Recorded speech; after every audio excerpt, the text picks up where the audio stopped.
Cornucopias is a cutting-edge open-world MMO set in a world where humanity has ascended from the Earth's surface and created a breathtaking new world in the sky. This fantastical realm is a system of floating islands carved from the land we once called home, now encased in radically advanced dome-shaped structures suspended high above the clouds. Each one is a futuristic marvel with its own unique environment, identity, and thriving communities. It is within these domes the epic journey begins.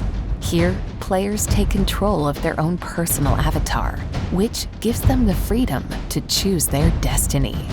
Be immersed in vast landscapes, explore vibrant settlements, and engage in a myriad of activities such as crafting, commerce, combat, racing, and more.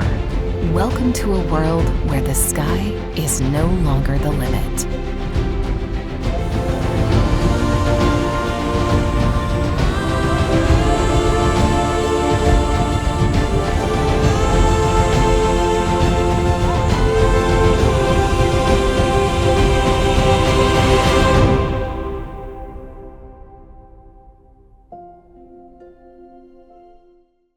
Hey everyone, welcome to Copi Cafe. Rob, what episode is this?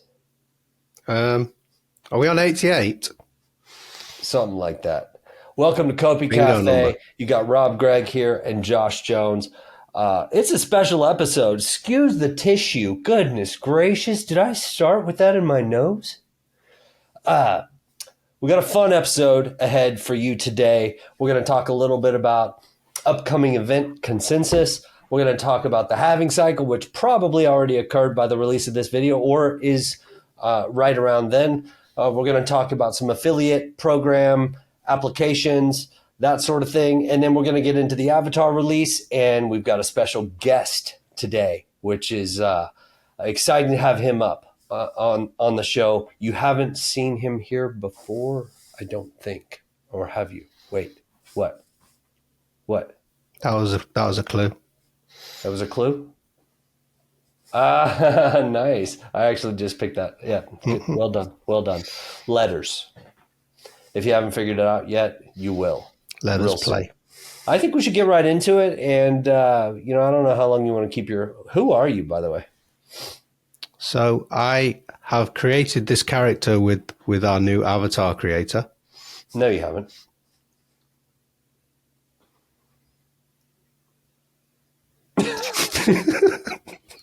Wow. I was seeing how long I could hold that pause. Was going to go. The pause. So we are represented characters. Yeah, the reason we're being silly and wearing costumes is it's the Avatar release. Yeah, I mean, talk about exciting. Why don't we just kick off with that topic instead? Okay, so let's talk about it. By the time of the release of this video, I think the Avatar release might have come out, or it's coming out very shortly. So I'm not sure timing wise, but I've played with it. I finally got to yesterday and today a little bit, and I gotta say, I am like, it is without a doubt my favorite release of all. And I think the team did a phenomenal job. I can't imagine the complexity of all these different moving sliders and how each one affects the other and how they relate and where to set the limits and trying to produce something quality here. They've brought in a variety of skill sets to make this work. Quite a few team members. I'm not exactly sure how many, but we pulled off something that is like,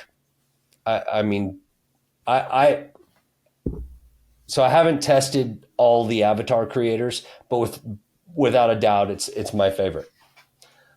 So curious your thoughts, Rob. Yeah, I mean, if we talked originally about maybe 300 sliders, and then we said we're going to restrict it to 50. I don't know how many's left. There's a lot. There's about 100. About 100 left? I'd have to count them. There's a lot. There's an awful. I think there's probably more. But, yeah, we're going to add more and more. Yeah. And I keep discovering new ones too. So It's nice. I've put about 4 hours into it. There's definitely a learning curve, so I need to spend more. I now need to study the difference between faces and things like that. So it's an interesting time sink. You want to talk about what we forgot? I'm drinking mine under here. You just can't see it. Rob, what are you drinking? See a lot. So weird. All right, I've had enough. I can't take hot things on my head for too long. I just can't do it. We are serious here sometimes. Look at that. Most of the time. And just like that with a slider, yeah, you can have a new character. It's a powerful avatar creator. I absolutely love it. One of my favorite releases by far. So I can't wait. We're going to have a contest. So I'm drinking a Ribena. Ribena. Very whatever quick. that is. What is that? Water? Ribena. Just, sugared fruit. Okay. So we're going to have a contest with the avatar creator. Oh. And we'll send you some details on that. You guys some details on that soon, but we'll give away something for it. Maybe it's an NFT, maybe some Copi. I don't know what it's going to be yet. We got to talk to the team. We just had this idea. So create the celebrity that we provide. Yep. And whoever's looks closest to that celebrity by vote of in some way. We'll give you more details. The details aren't fleshed out yet, but that's the gist of the contest with the avatar creator. So that'll be good because everybody's got the same tool, so everybody's got the same fighting chance. We'll let, because I think the best person at the moment is David, so we'll let David also create this celebrity as well, and then you'll be compared with David's artwork. Pretty sure I'm going to be giving David a run for his money with the avatar creator. I mean, he has no idea about this. So we won't even, let's not even tell him. Let's just ask him to make a certain celebrity, and then he'll figure it out. He'll figure it out. The word will get around, but if not, yeah, sure. I know he's already made Taylor Swift.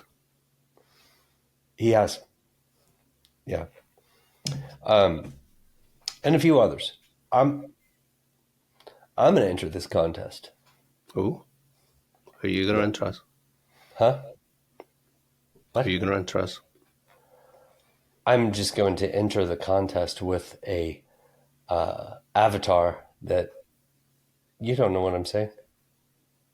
I'm saying I'm going to create I'm with you now. Yeah, I've got a bit of an ear infection, so it went over my head, and then I realised what I said, and then you carried on, and it's this is probably I'm the one that's of the, sick here. I came back from vacation a little sick, just like you did last week. We should probably forget about this episode. I mean, we recorded this on a Friday night. Usually, we've released it by now. Yeah, I know. It's a bit of an afterthought. It's been a tough week. There was no way I could have done it yesterday. I felt awful. Now today I'm coughing more than yesterday, but yesterday there was not anybody home. Ooh. Okay. Just I was Kevin. brain dead. All right. So the halving cycle. You want to tell us what the Bitcoin halving is? I mean, I could do. It's just a countdown that happens every 4 or 5 years, and then people go a bit hyper over it, and then it's always an anticlimax, and then people get upset, and then all of a sudden things happen. That's basically supply shock to the amount of Bitcoin paid out for the production of a block. Yep. It cuts in half, and you have the increased demand happening. Well, doesn't seem that way at the moment. But you have, that increased demand with the new ETFs, and then you have the supply that's been cut in half. And so it creates some excitement in the marketplace. I like it. It's good. It's programmatic. It's transparent. Yeah. We know the total number of Bitcoin in production ever. And these are one of the things about crypto that I absolutely love is that that it will be 21 million. But yeah, the Bitcoin halving could have occurred by the release of this. Maybe not. We'll see. I don't remember seeing a countdown last time, but we've got one this time. and I know it's about 2:30 in the morning, tomorrow morning in UK time. 2:30? So I'll probably stay up, and it'll be like New Year's Eve. You have to wait up until the clocks tick over. Okay, let's move along. So next up, we have consensus. I'm pretty excited about it. I'm actually, well, you know what? That's not honest. It's partially honest. I'm excited about it, but I'm also realizing how much we have to accomplish, and we haven't really gotten started yet. We've booked the booth, so that's a good thing. Yep. And there's a lot that we have to get done to prepare. We got to determine the final team that's coming and get the lodging. And yeah, we're going to have ideally a film crew there as well to capture as much. We're going to get the team hopefully in a studio to produce some extra content, give us some more marketing potential, interview quite a few team members. This is all part of the plan in my head currently. We are talking to a production group. I've been doing that, but it's not solidified yet. So we'll see about that. But ideally, we get as much content as we can from the event. Yeah. J.J. Abrams. Yeah. Yeah, exactly. Nice. Okay. So next up is the affiliate program. Mm-hmm. There's an application. We've opened that up to my knowledge, and we'll include a link below. So if you want to be a content creator and send people to whatever that we have on our site that's for sale or whatever, you can earn 20% of the revenue generated from your particular link. And it's not doors wide open just yet. There's an application process, but we're opening things up as we can. So please go to the link below and submit your application if you're interested in that. All right, that brings us to our special guest for the day, and it's Josh. So Josh, welcome. Many of our community might know you as Josh from Late Game Crypto. Yes, You've sir. been a content creator. You still are a content creator, and now you're on the Cornucopias team as the social media manager. Mm-hmm. So how are things so far? It's been fantastic. I feel like I fit right in. I don't feel like the new guy. It's been a very smooth, natural transition in. And because I know so many people in the team already, it's just clicked. And it's felt really good, really natural. And I feel like things are going in a good place. It's a great place to be. Awesome, man. Well, before we get too far along, since I forgot to talk about our drinks in the beginning of the show, what are you drinking, Josh? Okay. So here's the thing. People thought that my man Scruffy was crazy, but What is this? Scruffy, I know, prefers the blueberry bagel as a garnish. I prefer the butt of wheat bread. Like to get my grains in there. Is it toasted? Not toasted. No. Ooh. Nope. That looked like French toast to me for a second. Yeah, that's the butt of wheat bread. Yep. So how is it? Does that taste good? Oh, it's phenomenal. And the health benefits, let me tell you. Please. They're all there. It's energy, vitamins are in there. It's a low calorie drink that, it's Nice. refreshing. It is fantastic stuff. You just have to watch out for the crumbs. Yeah, exactly. That's about it. But like with the tang of the pickle juice, don't even notice it oftentimes. So that guy's Scruffy. He's both talented and brilliant mind right there. It's interesting. So now there's a pickle juice trend happening on Copi I'll stick Cafe. to the right beamer. I guess we need to get out of our boring drink zone, Rob, and start stepping up our game because some of these guests are really out drinking us, to be honest. Do you remember what I drank on Cardano with Paul a few years ago? No, I do not. It was a pool night, so I was in between. So I'd gone to the pub and I'd had a few Guinnesses, and I'd come back in between games, and the only thing I could find in the drink was whipped cream. So I just had a glass of whipped cream. And it wasn't even Copi Cafe, it was his show.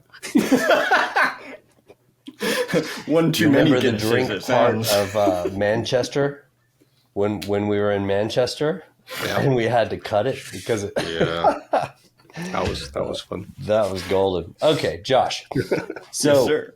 Tell us a little bit about your background and how you ended up joining Cornucopias. Just give us a little background and what happened next. So on my own YouTube channel, I've been creating content around you guys for like a couple of years now because it's been my favorite project. It's been the thing that I've been most excited about. The blockchain-based product that I expect to use the most in the space because I've got a deep history in gaming, and I'm so excited about all of the elements that you guys have brought to the table. So. I've been real connected with the community. You guys and myself have had a ongoing DM group on Twitter going for a long, long time. And one morning, you just hit me up and asked what I was looking at in the next few years, what my professional plans were. And I had actually just gotten laid off from my job a month before, so it was perfect timing. And you asked me if I was interested in coming on as a social media manager, and that felt like a perfect fit because I've been doing YouTube, generally speaking, and social media comes alongside that with the video production part of it. I've been doing that for 8-9 years or something like that.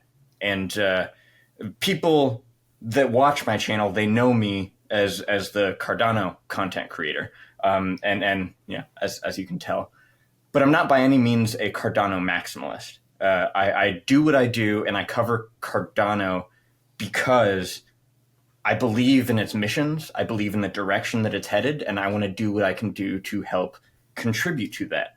But stepping into this role as the social media manager for Cornucopias, it allows me to utilize a whole lot of skills, a whole lot of strategies, a whole lot of different ways of thinking about the content that I create in a way that reaches a wider audience, in a way that targets a greater group of people. And it's been an exciting challenge and an exciting opportunity to exercise a lot of the skills that I've developed over the past few years. And so welcome to the team.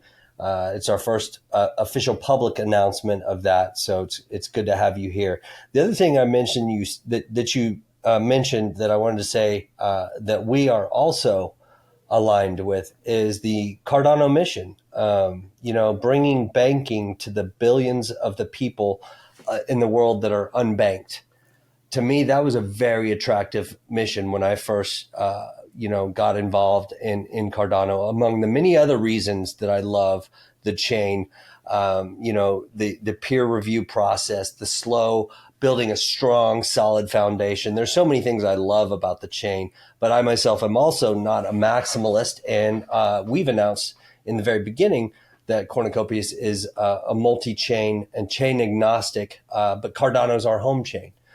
So it's cool to be so for something that you're passionate about it, that you have something behind you on your wall, but also to be able to say that, no, I'm for the industry as a whole as well. And even the founder himself of Cardano is very, very pro interoperability. And for us as a game, we're not even just for crypto industry as a whole. We want to bring mainstream in. And so that's been a huge part of a lot of our discussions with you as well. So I'm curious in the onboarding process with Corn, what have you been learning, and what's the strategy input that you've been able to bring to the table, and what are you enjoying the most about your job? So I just threw like 3 questions at you. Choose your own question. What I've been learning about, I've been, now that I have access to all of the internal documents, I haven't slept very much because I have been learning so much about what you guys have. I saw you in there. We never said go and look at them. I just noticed you. No, but it was there. I can't just not. And and everything that is beneath the surface, everything that you guys watching don't see, it is so much deeper than anybody thought that it was. I mean, like, I was incredibly excited with what I was able to see on the surface, and being on the inside of it now, seeing what's being planned, seeing what you guys have put together so far. It's far more exciting than I ever could have imagined. And Cornucopias is the project that I've covered the most on my channel. I have more videos about Cornucopias than anything else. And gosh, if I had access to just half of this stuff, you would not be seeing any other project on my channel. It's wild. So yeah, that's what I've been learning. Some of those documents, though, are a few years old. So I noticed that some of them, are still waiting to be implemented. Yeah, no, I noticed that, and I paid attention to a lot of what's there, a lot of what might be more outdated, a lot of the more recent stuff that you guys have put together, and yeah, excited still, sneaky, nonetheless. Yeah. Look, you've got an incredibly passionate team here, and you are as well a passionate team member. And I think that when you bridge together what Web3 brings to a team overall, and the incentives, benefits, and it's just, you align all of the interests where you have a lot more passion and drive. And what's happened as a result of that is I think we have more work than we can even, like, there's been more planning that has occurred than we can even execute on. And there's also way more planning that's still needed on things we need to execute on. It's mind blowing, the size of the vision and what we have still to come, and some of it very soon, which is great. Have you been able to play with the avatar creator yet? No. Okay. Actually, a lot of that kind of early release stuff, I haven't. I've tried to stay away from it, and I know that I could get access to things like that. I could get access to the early builds of Solace, but I'm also too excited to be able to experience it alongside the rest of the community. So I've been holding off on trying to control myself on touching anything in that realm, because so you just want to have your cake. Yeah. Well, exactly. You have a lot of shows that you do on your own as well, so maybe you're afraid that you might say something like, because you are under NDA. Well, yeah, that's probably part of it. But yeah, I have to make sure to control whatever it is that I say, and make sure that everything that I say in my personal videos is just based on the literature and based on what's out there publicly. And yeah, that's going to be a new challenge that I'm going to have to adapt to. Yeah, absolutely. Well, what are you most excited about in this role as time moves forward this year? What's got you really fired up? Lately, I'm most excited about implementing new strategies and doing things to get the word out there to people that haven't heard about Cornucopias before. Because there's a lot of people out there. There's a lot of people out there that have the capacity to be excited about what I've grown to be excited about. Yeah. And that's part of sort of my mission going into this role is I want to my responsibility as the social media manager, I think, is to create content that displays who we are, but that itself can only go so far. So what I really want to do is create posts that people talk about, that influencers create content about. And thus far, that's been pretty successful. I watched a number of videos that have been about posts that I wrote. And, since I've started here, engagement on Cornucopias' official Twitter page has quadrupled. Can I take credit for that? I don't know, maybe a little bit, probably, but really, like, you guys make it so easy on me when you provide something that is of this standard of quality, something that is worth being excited about, something that I can be excited about, I can create content around that, and I can create content that I know other people will want to create content about, and that just multiplies our reach. And that's been kind of a underlying strategy with everything that I post. Yeah. Well, without a doubt, you've done a great job starting off. We're glad to have you. And, you know, one of the strategies that we've started with lately is having campaigns. We're getting more campaign focused. So meaning we're applying the fundamentals of marketing to marketing, which is, you know, reach and frequency, right? So in the past, we've lacked some of the frequency. And so some people, I was thinking about this the other night, just because we had some kickback from community around the base campaign. But the base campaign, you know, being that it's on another chain, we're adding another chain. We triggered fears. We triggered some of the people that might be maximalist. There might have been a misalignment of what the message was. We're not leaving anyone. We're adding a chain, but it was probably bad timing that our first campaign was actually a campaign about another chain, because we haven't really had campaigns prior. But that being said, the campaign strategy is working well so far. And I think we've got quite a few more campaigns in the lineup. So how are those coming along? Some of the rest of what you got going? Yeah, no, they're great. We've got some immediate campaigns that we have been developing over the past few weeks that are looking like a lot of really exciting stuff that people are going to want to get their hands on.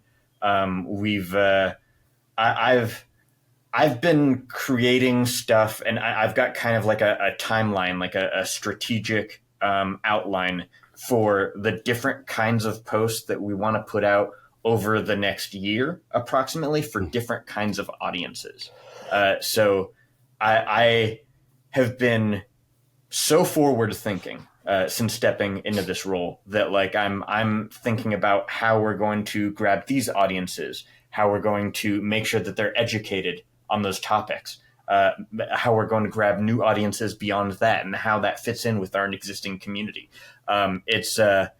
It's all coming together. It all fits, and it's all looking really, really good. I think that the community, the existing community, as well as a lot of the newcomers coming in, they'll be able to step in and recognize what campaigns we have going on at the time and be educated on what's happening. So yeah, it's going really, really well. There won't be much community left because we keep nicking them all and putting them in our team. Yeah. You're not wrong. But there's a whole world of people out there that I know would be so excited about what we've put together, and things that we haven't told people that I'm just dying to tell people, because I know that it feels for me. Yeah, no kidding. I understand now. That's our biggest deal, is we have to. There's so many things that are not far enough along that are very exciting, but it just they can raise too many questions, and so you want to get more of those questions answered. Yep. And so, there's so much that we're excited about that we can't reveal. But I mean, you start off with an idea. Robert, I started this meeting talking about two things that we want to, but we can't. Yeah, but I mean, you start off, things become half baked, and then sometimes you have to sit on them for 6 months or a year, and then they get evolved, and then more team members come in, and finally, maybe a year or two later, you have what's then going to become live.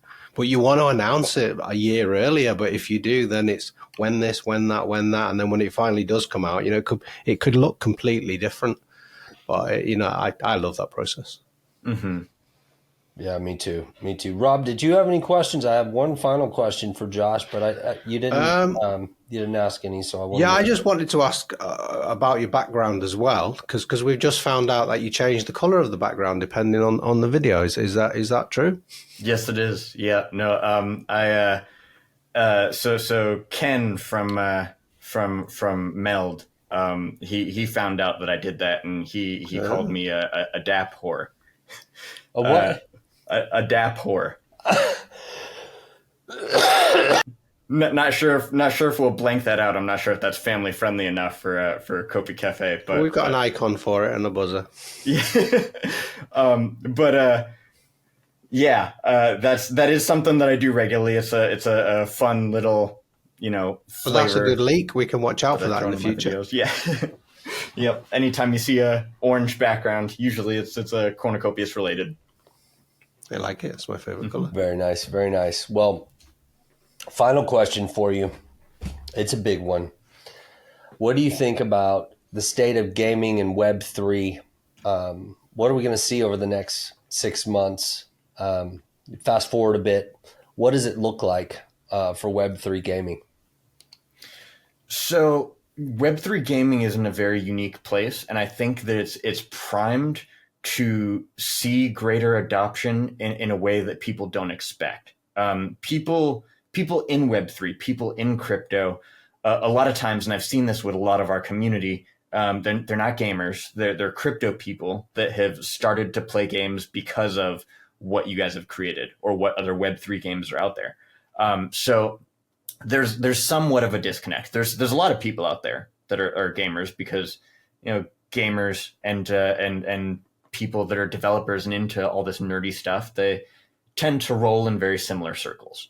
But the thing is that like the problems that Web3 is solving in gaming, traditional gamers are so hungry for. I've been doing a ton of research lately, especially because of this role, about people that are losing access to hundreds of thousands of dollars worth of assets because they don't truly own them. And traditional games, they don't take it as seriously as like the finance sector does. So I would argue that the problems of centralization and the problems of manipulating those people's assets, it's worse in gaming than it is in traditional finance and banking. It's just like it's they're just skins, they're just game assets. It's just a video game. It's whatever. But people spend tens, hundreds of thousands of dollars on game assets, and they just lose access to them. And like, sometimes like with community standards and moderating community, it makes sense. It's warranted. There's a reason to ban somebody from a game, but that doesn't mean that they should lose access to all of those assets that they've accumulated, that they've spent money on to support the project, to drive it forward. There's a large debate happening in traditional communities about whether or not real world trading of in-game assets should be allowed. Most traditional games don't allow that. So it's a real conversation that's happening. And I think that especially with the framing and the marketing that Web3 games can bring to the table in order to reach those audiences and tell them, we recognize your problem. We're here to provide the solution. I think that that coupled with the bull market, the presumed bull market, and all of that excitement, that's going to change the game. That's going to bring a lot of people in, pique a lot of people's interest. Gaming is growing incredibly fast. Web3 gaming is growing even faster. So it's a prime time right now for Cornucopias to be able to take advantage of all of that. Yeah, I think it's good points. I mean, I think if we look at in the different cycles, I think the last cycle was all about building, but mainly there was NFTs, but really NFTs were just kind of like profiles. So I think this now, as we've seen with the ETFs and as we've seen projects more mature, I think this is going to be the cycle of utility and where projects are delivering and the real use cases for blockchain will now come forward. Before, it was very much hype, people trying to come in, make money. Like you say, people come to find our project, and actually maybe they come to buy some tokens or NFTs or however they discover us. But I think they definitely stay for the community and the game. And I think we're going to see that over the next few years. Not at the moment, we're still obviously still building, But as we get through this cycle, especially towards the end of this year, I think the utility and our game, well, I think it'll be really shine there, and I think that'll be, perfect timing with the rest of the market. So I think it's going to be exciting end to this year. That's where my head's at too. I'm very interested in reaching people out there that are real community members. I'm interested in growing this project organically and trying not to attract transactional people and instead attract community people. I think there's room for everyone. I think there's room for everyone. I think we have to recognize Web3 for what it is. It's not just people who want utility. Some people do want to come in and do the trading side of it. So, I mean, that's fair enough. I mean, no, but 100%, we do want to pull as a measure of our effectiveness is how many are we really pulling into our vision as a whole. But without a doubt, we are for all in that regard. And one final thing that I would add before we wrap this up is just that, you take some of the tokenomics announcements from last week, which brings, it just showed, or 2 weeks ago, whatever it was, showed so much utility that we're bringing to the token. It's such a powerful thing. And I think a lot of people, some of that message was missed. Just that, we're going to be bringing on mainstream gamers. They're going to be utilizing crypto without even knowing it necessarily. Now, can they choose to still add their Web3 wallet? 100%.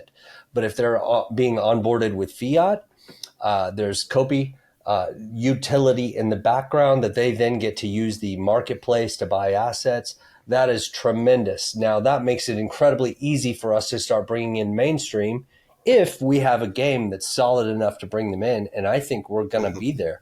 I think that this game is going to be compelling, especially with this. This is a state-of-the-art avatar creator. The system that we've built there is just version 1. We have a long way to go with that. We still have tons of clothing to add. There's so much more that comes with it. But for where it's at right now, incredibly proud of it. And when we release Solace 1, 2, and 3 and Esperanza later this year, and people start building and utilizing their land plots, and we've got leaderboards, and they can start saving and progression within the game. Now we're talking about something that's compelling, that has a little bit more stickiness to us. And, I think it can be a very powerful thing where mainstream gamers start coming into this space. And this adds a huge benefit for our industry and what we're doing in crypto, which I believe to be very important. So I guess we can wrap it up there. Josh, it's been great to have you on this episode. The leak for this week, you might have already seen it. If you haven't, it's definitely going to be a link in the description as well. So we'll add that link to the leak, and hope you enjoyed this episode of Copi Cafe. I did, and thanks everyone. We'll see you next time. Bye. Don't care what you say. I don't care what you say.